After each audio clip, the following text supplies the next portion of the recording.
जय श्री राधे कृष्ण दोस्तों, जय महादेव। कल के अध्याय में हमने सोमवार के व्रत की विधि को जाना था। आज हम 7वें अध्याय में मंगला गौरी व्रत की विधि का वर्णन जानेंगे। भगवान सदाशिव ने श्री सनत कुमार से कहा, अब मैं मंगलवार के व्रत का महात्म्य सुनाऊंगा। ध्यान से सुनो। इस व्रत के करने से वैधव्य का नाश होता है। विवाहोत्तर 5 वर्ष तक इस व्रत को करना चाहिए। इस व्रत का नाम मंगला गौरी व्रत है। विवाह के पश्चात पहले मंगलवार के दिन इस व्रत को आरंभ करना चाहिए। पुष्प मंडप का निर्माण करके उसे कदली स्तंभों से शोभित करना चाहिए। उसे अनेक प्रकार के सुंदर वस्त्र तथा फलों से सजाना चाहिए। मंडप में देवी की सोने की प्रतिमा बनवाकर स्थापित करनी चाहिए। यदि सोने की प्रतिमा बनवाने की शक्ति न हो तो अपनी शक्ति अनुसार किसी भी अन्य धातु की प्रतिमा बनवाई जा सकती है। इसके बाद उस प्रतिमा का अर्चन कर मंगला गौरी की प्रतिमा का षोडशोपचार से 16 दूर्वा दलों से और 16 चिड़चिड़ा दलों से 16 चावल 16 चने की दाल और से दोनों का अर्चन करना चाहिए। 16 बत्तियों का एक दीपक होना चाहिए अथवा 16 दीप जलाकर भक्ति द्वारा दही तथा चावल का नैवेद्य अर्पण करना चाहिए। देवी की मूर्ति के पास सिल्लोड़ा रखना चाहिए। इस तरह 5 वर्ष तक व्रत करना चाहिए। फिर उद्यापन करके माता को वायना देना चाहिए। अब आगे वायना क्या होता है इस संबंध में आपको बताते हैं। मंगला गौरी की एक पल सोने की प्रतिमा बनवानी चाहिए या आधे पल या आधे से आधे पल की प्रतिमा भी बनवाई जा सकती है। अपनी शक्ति अनुसार सोने अथवा चांदी के घड़े को चावलों से भरना चाहिए। उस घड़े के ऊपर पहनने योग्य कपड़े अथवा चोली रखनी चाहिए।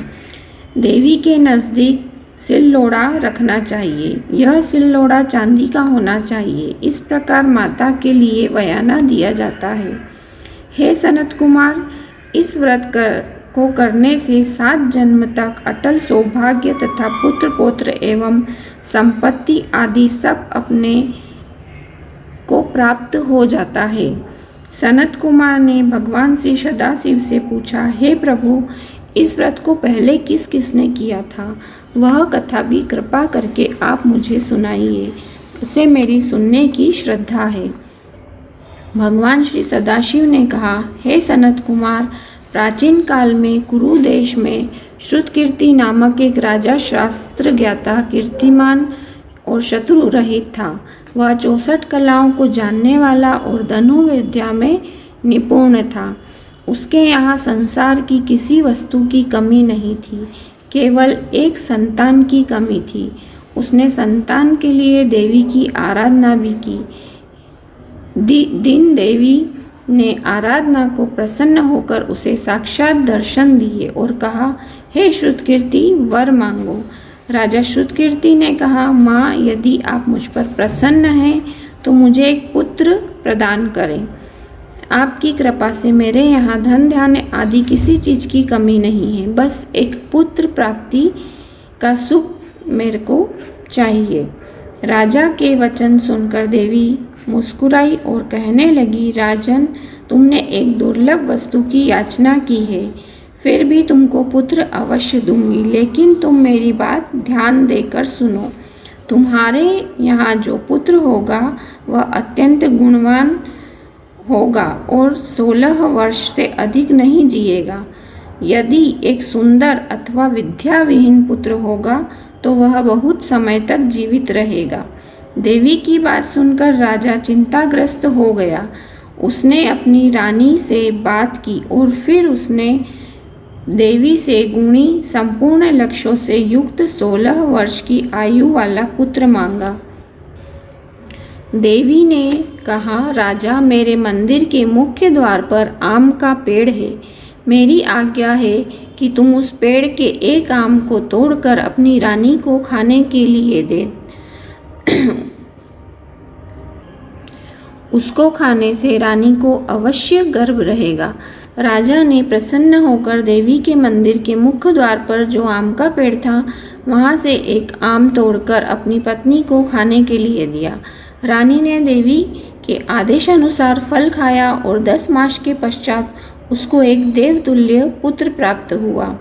हर्ष शोक से संपन्न राजा ने राजकुमार का जातकर्म संस्कार करवाया और भगवान सदाशिव का ध्यान धर कर उसका नाम चिरायु रखा। लड़का अपने माता पिता की देखरेख में चांद की तरह बढ़ने लगा। दिन बीतते चले गए और 16 वर्ष का आरंभ हो गया। राजा रानी दोनों को चिंता सताने लगी। राजा ने सोचा, मैंने इस पुत्र को बड़े संकट से प्राप्त किया है, अपनी आँखों से मैं इसे मृत्यु प्राप्त करते कैसे देख सकूंगा। यह विचार करके उसने राजकुमार को उसके मामा के साथ काशी भेज दिया। जाने के समय रानी ने अपने भाई से कहा, तुम कार्पटिक वेश धारण करके राजकुमार को काशी ले जाओ। मैंने इसके जन्म के पूर्व भगवान श्री सदाशिव से प्रार्थना की थी कि हे प्रभु, पुत्र प्राप्ति पर मैं उसे जगतपति की यात्रा के लिए भेजूंगी। इसकी देह प्राण की रक्षा करना। रानी का भाई अपनी बहन की बात सुनकर भांजे को लेकर काशी चल दिया। यदि दिन की यात्रा के पश्चात वह आनंद नगर पहुंचा। वहां पर वीरसेन नामक राजा राज्य करता था, जो कि शास्त्रज्ञाता, कीर्तिमान तथा शत्रु रहित था। उस राजा की कन्या मंगला गौरी अपने रूप लावण्य के कारण चहु और प्रसिद्ध थी। वह राजकुमारी आकाश के चांद के तुल्य में धरती का चांद थी।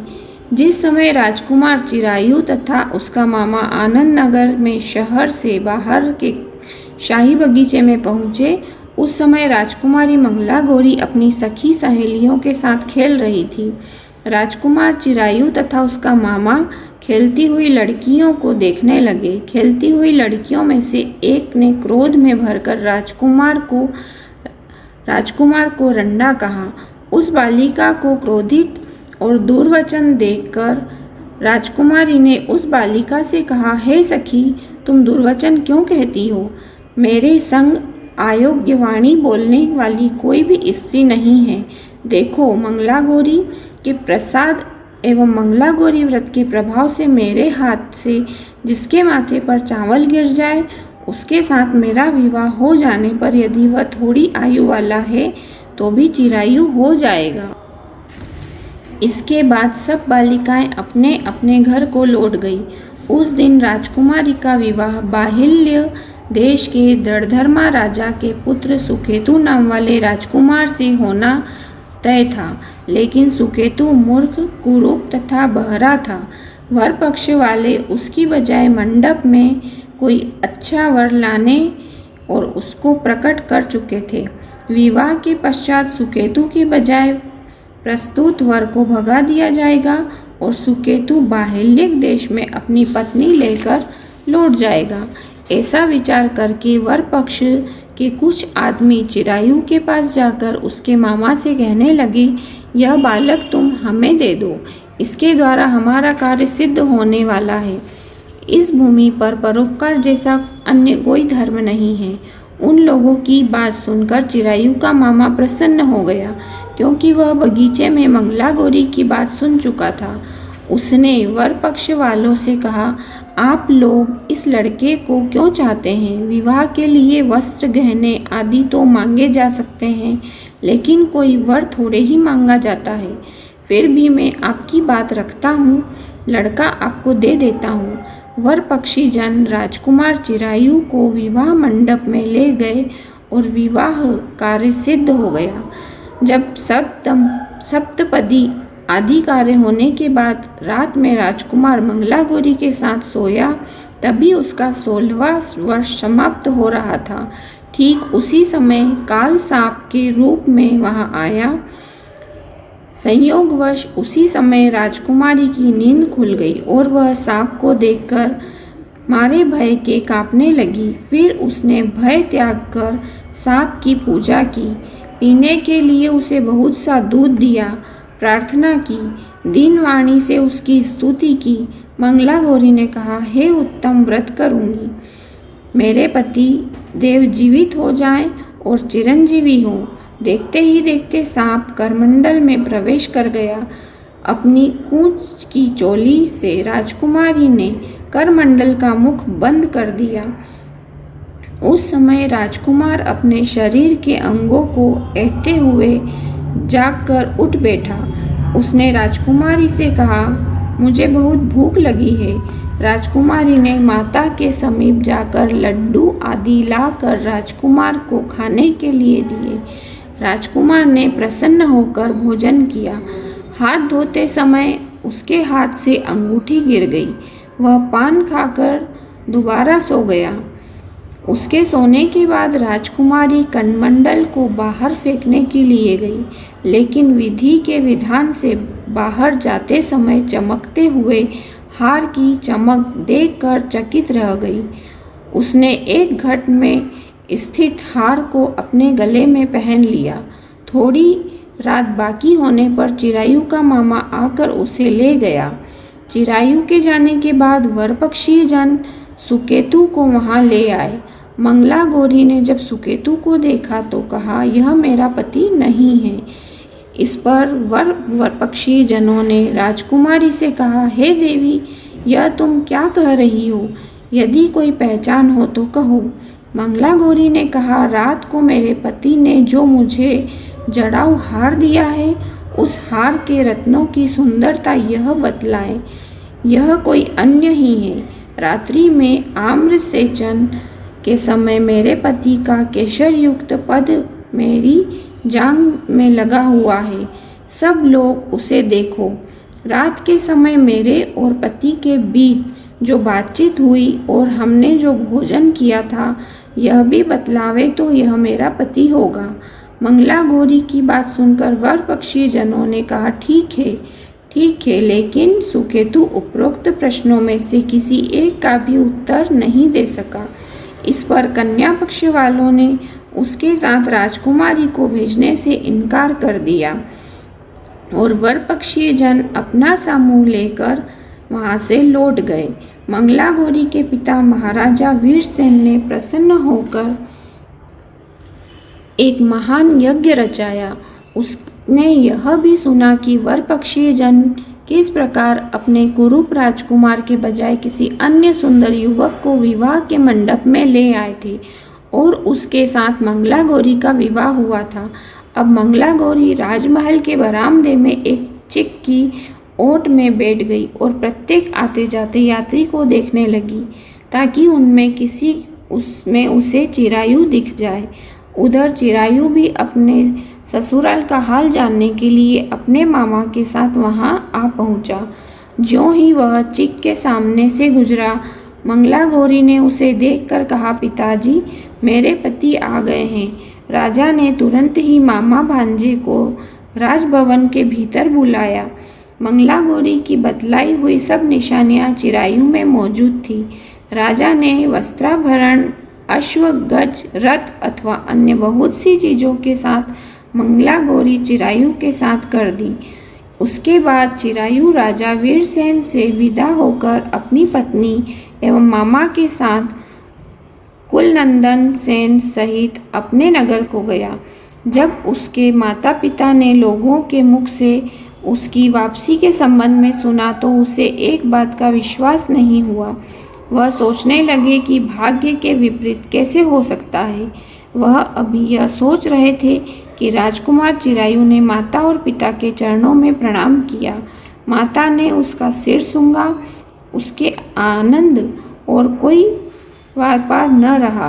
फिर उसने वधू को अपनी गोदी में बिठाकर उससे सारा हालचाल पूछा। भगवान शंकर बोले, हे महामुने, मंगला गौरी ने उसको व्रत का महात्म्य तथा पिछला समस्त घटनाक्रम बतलाया। हे सनत कुमार, मंगला गौरी के कारण ही तभी से यह व्रत मंगला गौरी के नाम से प्रसिद्ध हुआ। इसे जो कोई भी सुनेगा अथवा कीर्तन करेगा, उसके सभी मनोरथ सिद्ध हो जाएंगे, इसमें कोई संशय नहीं है। श्री सुत जी बोले, हे ऋषिगण, भगवान शंकर ने सनत कुमार से इस व्रत को कहा। वह इन कार्यों की सिद्धि वाले व्रत को सुनकर गदगद हो उठे। उनको इसके सुनने से परमानंद की प्राप्ति हुई। बोलो श्री महादेव की जय।